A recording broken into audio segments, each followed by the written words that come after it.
Good morning, New Jersey. I am your host, Liz Vaynerchuk Novello, and I'm super excited. Episode 15 is coming at you with the one and only Dr. Serena Chen from IRMS, Reproductive Medicine at St. Barnabas. And many people don't know this, but I myself went through fertility issues, and I'm honored that the doctor that helped my family is here today to talk about fertility and just so many advancements and social media affecting how communities are built. So please let me introduce you to Dr. Chen. Hi, Dr. Chen. How are you? I'm so happy to be here, and I'm sorry I caused you some anxiety this morning with Not a problem. Not a problem. We have Dustin backstage, so he always makes me feel better. He knows what's going on. Dr. Chen, it is such an honor. We met 12 years ago. You look exactly the same. I don't know how that happens, but you look exactly the same.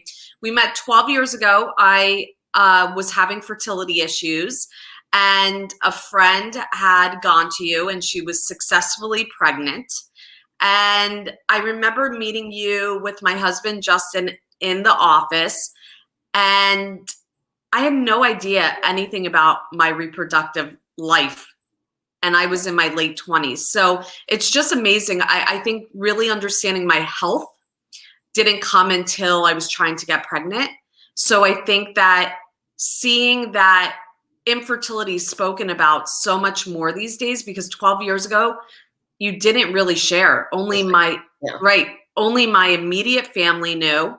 And when I went through treatment, I was a teacher, so I would leave Basking Ridge, go to St. Barnabas in Livingston, and then go to Garwood, and nobody knew because I had to get my blood work prior. So I didn't tell anybody until really late in the game, but I'm watching you blowing up social media, educating your clients, and I applaud you on so many levels for that, because I think that as humans, and especially women or anybody who's trying to get pregnant, you're just so in need of any kind of hope or information. And you had that community already built in when I was trying to get pregnant on this forum, but I never wrote into it. Now I see so much interaction, and you're educating potential clients, and the world. So I just want to applaud you for that.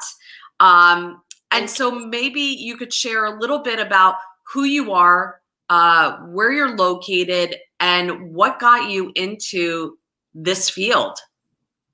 Thanks so much, Liz. First of all, I want to say thank you for just sharing with everybody that you've been through some fertility struggles and a journey, because I think that it's actually a very large community, but most people struggling with it do feel alone. Yes. And every show or post or podcast, everything like this, I think helps bring more people together so that people can get good information and can talk about it.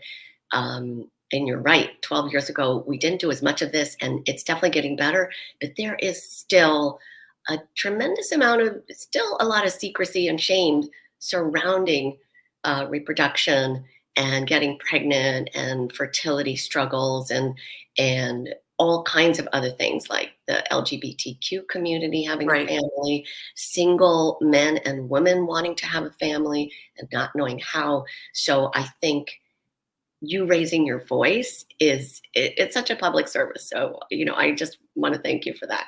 Thank you. I grew up in Philly, but I'm mostly a New Jersey girl. I've been here for since 1999 at St. Barnabas at IRMS, and so it used to be, back then we would just go onto online chat rooms and answer questions, and it's so nice now to have all these different platforms. So hopefully people will follow me on Instagram. Yes. But I'm a board certified reproductive endocrinologist. I actually happen to be the division director at St. Barnabas Medical Center for Reproductive Medicine. And I'm one of the directors at the Institute for Reproductive Medicine and Science. We have 8 doctors. We're going to be more very soon. We have 6 offices, and we're growing because Wow. so many people Sure. are struggling with infertility and want to have babies, and we're here to help them, and we're trying to expand to fill those needs, because there's a lot of people. So I think that's important, that people should know that they could connect with us on social media and get some information and some help, and that there's a lot of people who feel the same way as you do. So I'm also clinical associate professor at Rutgers, New Jersey Medical School, and Robert Wood. So and What don't you do? What don't you do? My goodness, how do you even have time for yourself? So it's and advocacy, I think, is for the fertility community, is, I think, really important. And I do actually, Advocacy Day for Resolve is coming up, so I want to put in a plug for them, resolve.org. Okay. And we're looking, if you know any fertility patients in West Virginia, I think that's the only state that's not going to be represented this year. Wow. And we are doing it. What is Resolve? What is So Resolve? Resolve is a national organization that was critical in giving teachers in New Jersey access to infertility treatment way back in 2001. And I've been working with them for a while, and we've actually, I've only since 2016 have I really been active, but since then, I've actually been part of helping to pass several laws in New Jersey. So that 2001 bill was really wonderful and gave access to a lot of people in New Jersey for infertility and IVF, but Yes. it was biased against the LGBTQ community. So once marriage equality passed, everybody was like, this is not right. We need to give everybody access. And in 2016 and actually 2017, I think we actually the law actually changed, and we were a big part of that with Resolve. I got to participate as well to get that change to give better access to LGBTQ. We still have work to do, but that was a huge. And I had no idea. You only know what you know. I have clients, 2 women, and they started a family, and I thought infertility journey was similar. And they're like, well, we really don't have infertility list. Right. So, what I was used to, I'm like, oh, I have the best doctor for you, blah, blah, blah. Their insurance was so different from mine. So thank you, Resolve, because I was a teacher and it was incredibly different than a lot of people have experienced. I was really blessed that my insurance covered so much of my journey, like really. Right? Yes. Yeah. And so your clients, that's Resolve would be a good resource for them to help them. And another organization, Fertility Within Reach.org, that I work with a lot. They do a lot with legislation, but also just one-on-one. Like these places, you can just call them and say, can you help me? Right. I need some advice, or I need some support. Or I want to talk to other people who are going through this journey. Dr. Chen, when did the 6 offices, because I remember after I had Max, there was one that opened in Clark. I did not, that would have been closer for me in Garwood, but that would have been perfect. What 6 offices, where are they located? Because I think a lot of people are willing.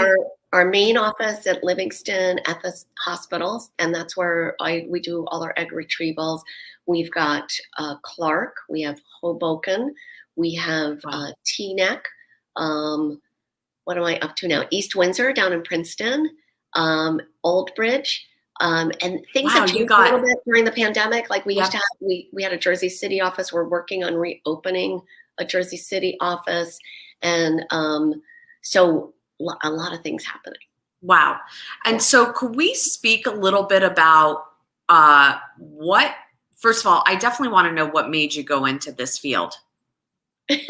So I was a medical student at Duke, and I was doing labor and delivery, and there was a huge emergency, and everybody left for this huge emergency. And then this woman came in, and I was the only one there to deliver the baby. Got it. And luckily, everything was normal. She basically did the whole thing herself, and I was there to catch and do the paperwork. Yes. And, so I'm sewing her up at the end, just a little tiny, like little teeny tiny tear that probably didn't even need like more than one or two Right. stitches. And they found me there and they were like, you were born for this. You should do OBGYN. So, and it's such a happy feel, Oh, like there's so yes. much chance to do so many good things. And it's generally a really happy field, although Yes. it's so important because pregnancy can be really dangerous. Sure. And, Sure. and out of pregnancy and delivery and GYN cancer, high risk OB, and reproductive medicine, back then, reproductive medicine, IVF was really just starting to be successful. And I thought, this is a fascinating field that really nobody seems to know much about. It's going to be really exciting and grow, and I want to be part of that. So that's why. That's amazing because, it's so interesting. You see older, people that are older than I am. And I remember like even a neighbor, they didn't have children, but I had the sense that she would have wanted children the way that she Yes. always let us play with her little Yorkie and things like that. And, there was a time where if you couldn't get pregnant, you couldn't get pregnant, period. Yeah. And then for And even, Liz, that yes, brings home a super important message for all your listeners, that these days we do have the technology basically that we can make a baby for everybody. it's Now, unbelievable. the hard part is, things like time and insurance, and also Sure. just people's comfort. Not everybody feels comfortable with Sure. the technology, but the technology is so good now that most people, if they persist, they will end up with a healthy baby. And that's our number one issue, is what you're dealing with right now, is trying to make people feel comfortable and hopeful and get good information, because our number one cause of failure in fertility For today sure. is the dropout rate. Is Yeah. people lose hope, they get discouraged, they Yes. get confused, it It gets exhausting. It's definitely one of the lowest points. I would say that was the lowest point in my life. I just, I was fairly young. I wasn't even 30 and I couldn't get pregnant. And I was with my husband since I was 18. I thought it was like a slam dunk the first time we decided to start a family. And I think just the education, I think if I were to do it again, I became so self-aware because you had actually told me that I have something called PCOS. Yes. And Yes. so polycystic ovarian syndrome. And so I never even heard of that. Like none of my doctors had ever mentioned it. And I don't have the classic symptoms, but what happens is I didn't have a regular cycle. And guess what, guys? You need a regular cycle to have a baby. I did not even know that in my late 20s. So you were the first one to say, okay, this is what you have and this is what we're going to do. And it is a very exhausting emotional experience because when you decide to have a family, it's so special and you just think it's a given, right? You think it's a given. Well, you were with your Justin since you were 18. You were spending the whole time trying really, really not hard to get pregnant. Exactly. Exactly. Yeah. It's crazy. And think, PCOS affects like 10, maybe even 20% of really? women. Is it that high now? Super, super common. And there's so much that we don't know because, of course, there's not enough research dollars going, to women's health. Sure. That's another thing, That's we're trying to different bother Congress about, next week when we do that. I think understanding your body, knowing your health, and I'm noticing a lot more younger women are going to you to discuss their fertility in the future, whether they're in a relationship or not. Yes. I find that so fascinating that women are taking charge of their own future and their own bodies. So for anybody listening, huge. What is that age group? What is considered? Because now we see women having babies much later in life, right? Yes, much later in life. So that's part of the declining birth rate. The rate of women over 40 having babies now in this country is the biggest growing group out of all the age groups, because life is different, it's complicated. People, having babies when you're really young doesn't really fit our society very well, but that's what Mother Nature wanted.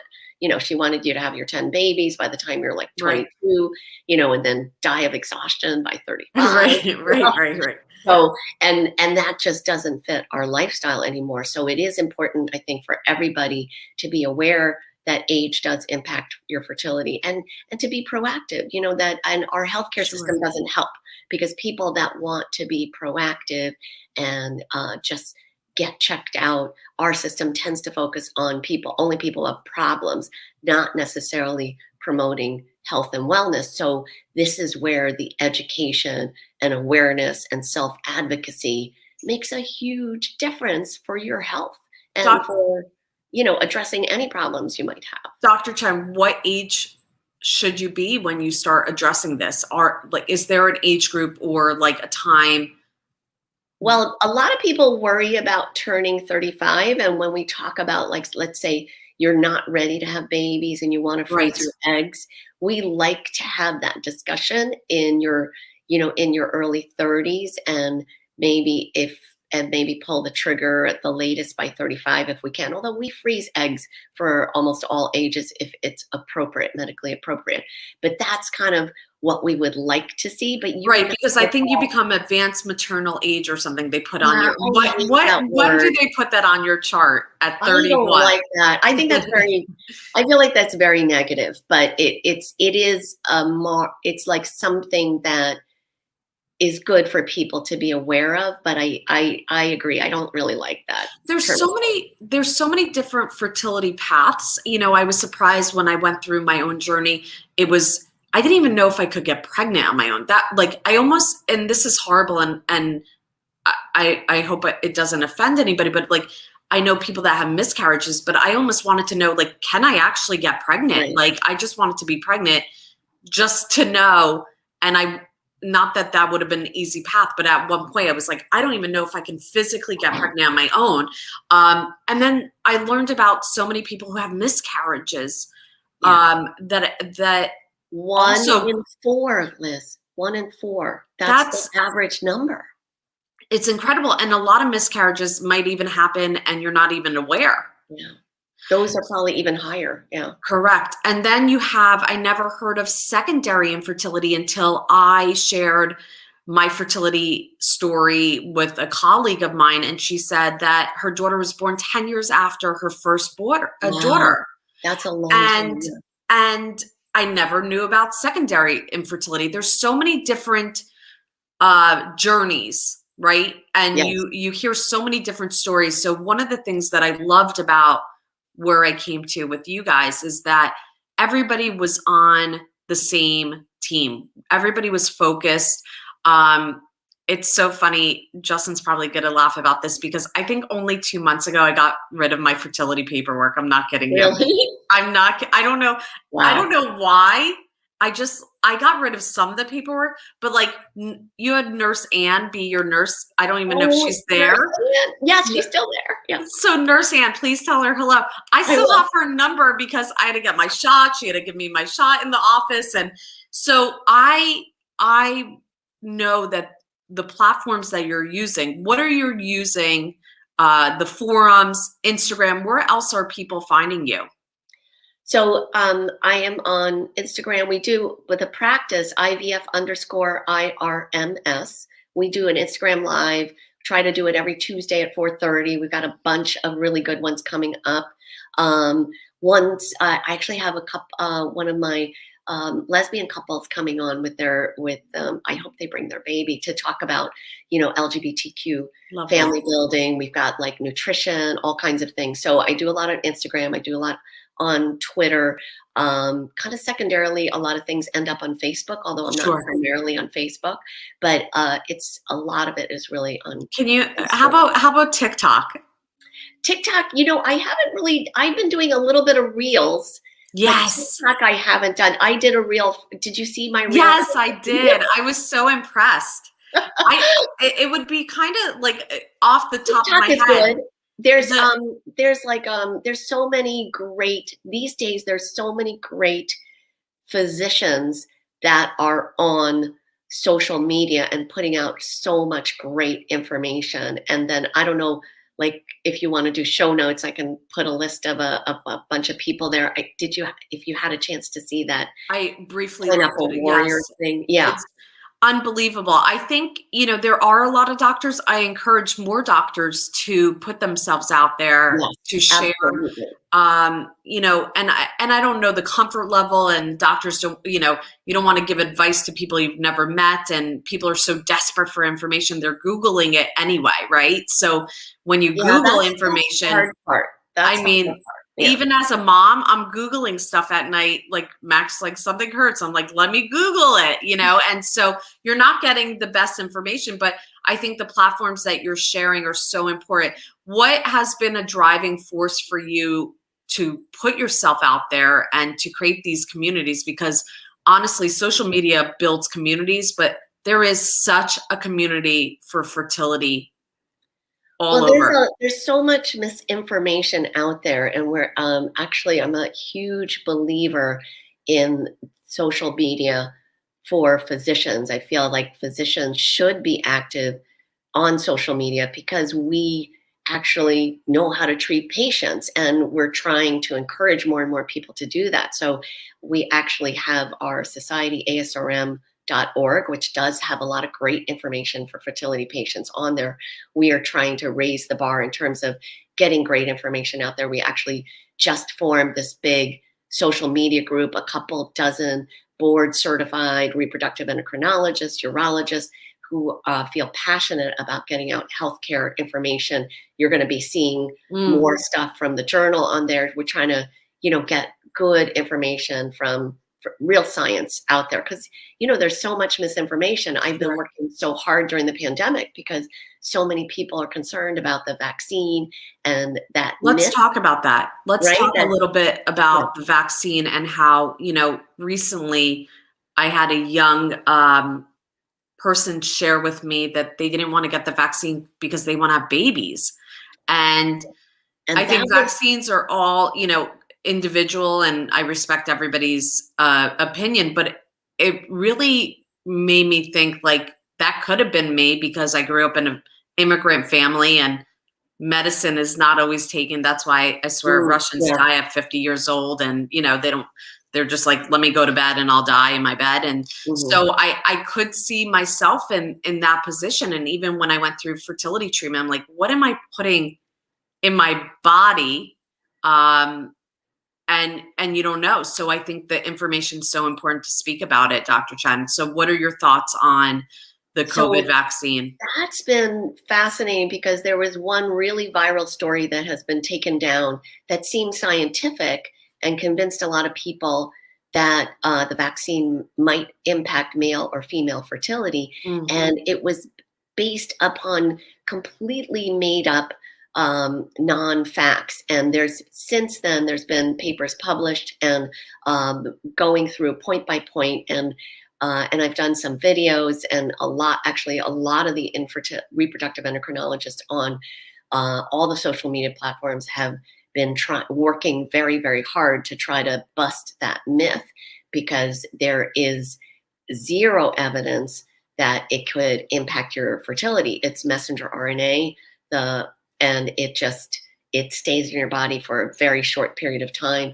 It does get your body to produce antibodies, but there's no cross reactivity. That was the concern. Could there be cross reactivity with the placental protein? mm. No cross reactivity with the placental protein. So it's that was a huge kind of viral misconception. Like, so that's part of the reason why if doctors are not on social media, it actually causes harm. So I very strongly believe that we should be active on social media. And I'm like, really appreciate you having me here because, No, I appreciate it to as set well. the Thank you, word. Kat, for joining us. You're always so supportive. And I think in a lot of ways people don't realize that men, we spoke of this. Dr. Chen is so knowledgeable. Thank you. She really is. Um, Men also want to have families. Yeah. So when you had shared that men also freeze their sperm, I never heard of it. And I'm naive because I've seen you've seen 6-year-old men with younger wives Yes. having children. So could we speak a little bit about men and that issue? Because I think a lot of women take on the thought that it's all women that are having the fertility issue. Yeah, it's so important. So I make all my guys, I ask all of them to try to be their healthiest selves. Go see the doctor, optimize your wellness, eat a lot of vegetables, get And I think exercise. zinc, I was making Justin take zinc or something. There was Yes. something that I was like, this is your testosterone. It's going to be better. Eat this, take this, Well, you know? male health does make a Yes. difference. And the way our society is not, women are delaying childbearing, but men are delaying childbearing also. And there is some association with slightly higher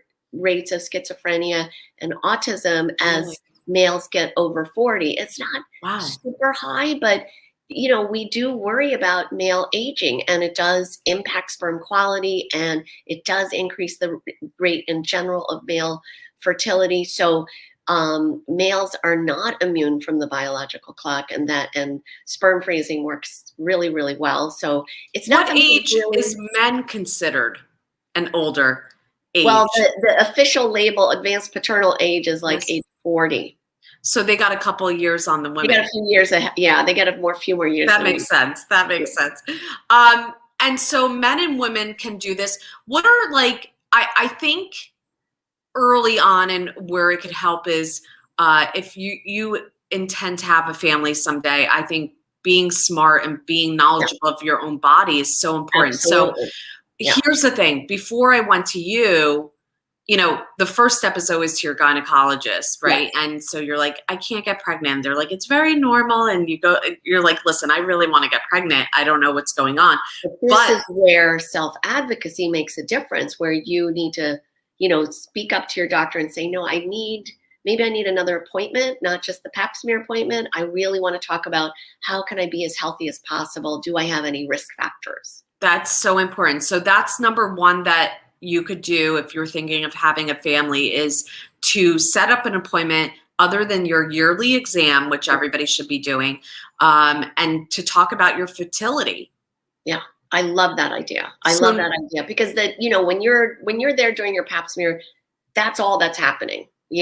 And people are always like, well, the doctor didn't talk to me, but who wants to talk during the pap smear?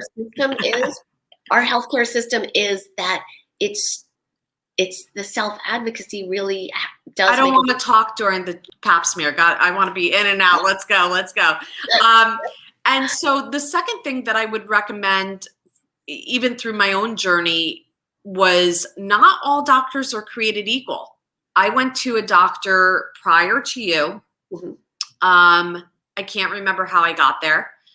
And they definitely didn't know that I had PCOS, even though he was an endocrinologist.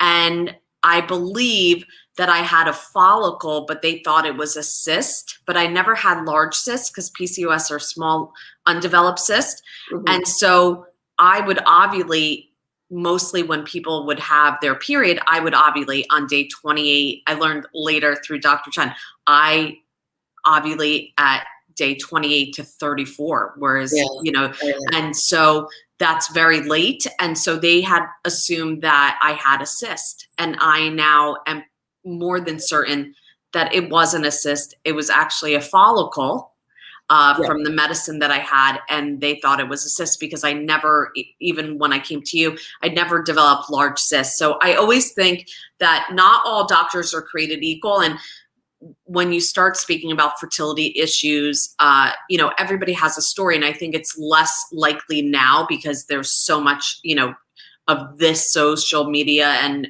advice out there and referrals, and people are speaking about it. But when I was through it, it just wasn't. And so you could go to a doctor that really didn't understand you, because I didn't even get blood work to see if that follicle. The thing is, with you, with Max, my blood work showed that I had a follicle, but they couldn't find it. I don't know if the whole story of my son is just so miraculously amazing, that I was supposed to start a new treatment, and my blood work showed, and I had 2 doctors come in, and the follicle was hiding underneath my uterus. Another doctor would have missed that. But because my blood work showed another doctor was like, we have to find what is this? There's something there. There's And something. it was something, and it was Max, you know, was and he was a miracle. And I just, to give hope, you told me very early on, it only takes one, because I remember starting medicine, Dr. Chen, and the first dose, I didn't have any follicles, where people were getting 3 to 5 follicles. So I think it's so important to have the right team. What are some of your thoughts on, you know, if people are not in New Jersey and they're looking for a fertility doctor, what are some suggestions that you have for people who are searching for a doctor? So there's a lot of great resources. Resolve.org is a great resource in every single state. So there you'll find a Yes, doctor. they can help you find a doctor that's close to you.